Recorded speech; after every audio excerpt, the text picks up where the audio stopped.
ওটা তো ওইটা করতে গেলেই তো সমস্যাটা হচ্ছে।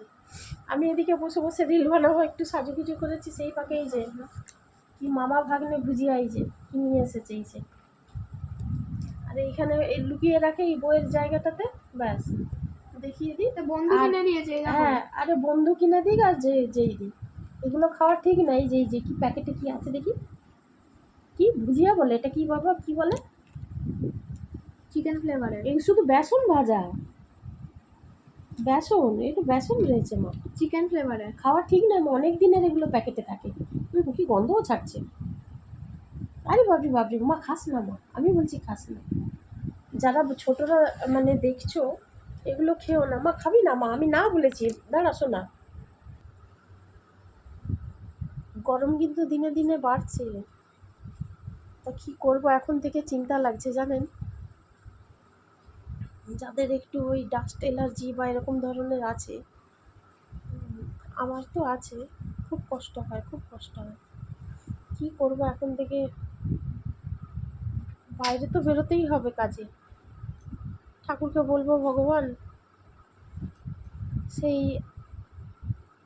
আমফানের মতো, অতটা না হলেও ছোটোখাটো একটু ঝড় দিলে খুব ভালো হয়। মানে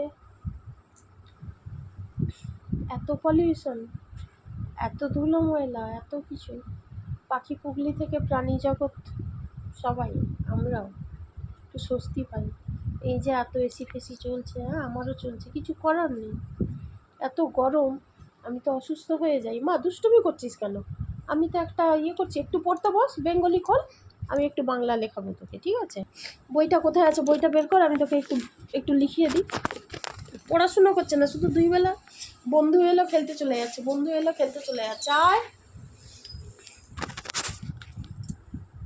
এদিকে বাড়ির কাজ চলছে, এই গরমে বাড়ির কাজ যাদের হয় সে তারাই জানে কি কষ্ট। আমি কি করবো, একটু বসে বসে রেস্ট নিচ্ছিলাম, গরমে বাইরে তো বেরোতে পারছি না। এই যে সাজুগুজু করেছি, কিরকম লাগছে বন্ধুরা? খুব সুন্দর লাগছে বন্ধুরা। শ্যামলতা 47 আমার আরেকটা ওয়াইটি চ্যানেল, তো আপনারা ওখানেও ভিডিও কিছু দেখতে পারেন। ওখানে আমার কবিতা রয়েছে, আর কিছু ব্লগও রয়েছে, কিছু এই পুচকেটার সাথে রয়েছে ভিডিওস। হ্যাঁ, বাড়িতে অসময়ে একাকিত্ব যখন লাগে তখন এরকম ছোটোখাটো একটু ভিডিও বানিয়ে কোথাও বেড়াতে গেলাম তখন একটু দিই,